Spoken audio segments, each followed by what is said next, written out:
A Taste of Solar Maximum, presented by Science at NASA. Experts say Solar Max is due in the year 2013. When it arrives, the peak of the 11-year sunspot cycle will bring more solar flares, more coronal mass ejections, more geomagnetic storms, and more auroras than we have experienced in quite some time. On the weekend of July 14, 2012, skywatchers around the world got a taste of things to come. It was mid-Saturday in North America when a coronal mass ejection, or CME, crashed into Earth's magnetic field and triggered the most sustained display of auroras in years. For more than 36 hours, magnetic storms circled Earth's poles. Northern lights spilled across the Canadian border into the United States, as far south as California, Colorado, Kansas, and Arkansas. In the southern hemisphere, skies turned red over Tasmania and New Zealand, while the aurora australis pirouetted around the South Pole. The source of the CME was giant sunspot AR 1520, a seething nest of tangled magnetism more than 15 times wider than Earth itself. On July 12th, the sunspot's magnetic field erupted, producing an X-class solar flare and hurling 1 billion tons of electrified plasma toward our planet.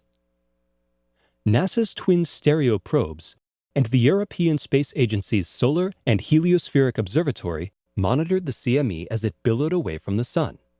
Using those data, analysts at NOAA and NASA successfully predicted the cloud's arrival time. It would take almost 2 full days for the CME to cross the 93 million-mile void between Earth and Sun. The CME's impact sharply compressed Earth's magnetosphere, briefly exposing geosynchronous satellites to solar wind plasma.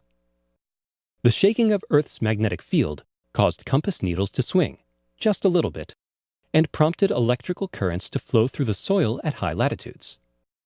Fortunately, the strike did no harm. Satellites survived and power grids stayed online. Next came the light show.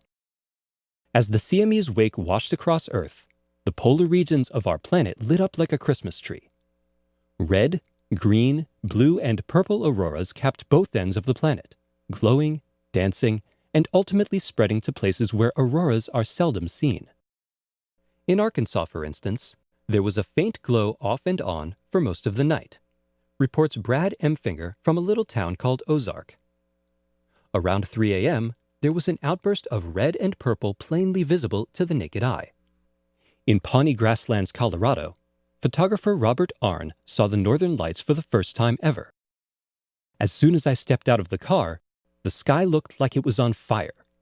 Then the moon, Venus, and Jupiter rose together in the east. To see the conjunction and the auroras side by side was incredible.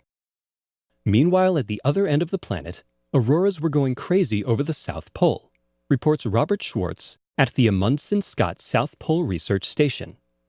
We enjoyed the show under crystal clear skies with an air temperature of minus 105 degrees Fahrenheit.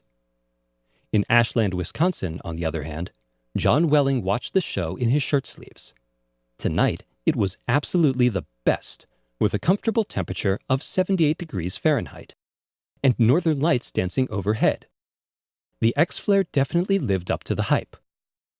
From one end of the planet to the other, spanning more than 90 degrees of combined north-south latitude, 183 degrees of temperature, and 360 degrees of longitude, this was truly a global space weather event, and it was just a taste of things to come. The Sun-Earth connection is heating up. For more news about the Sun-Earth connection, stay tuned to science.nasa.gov.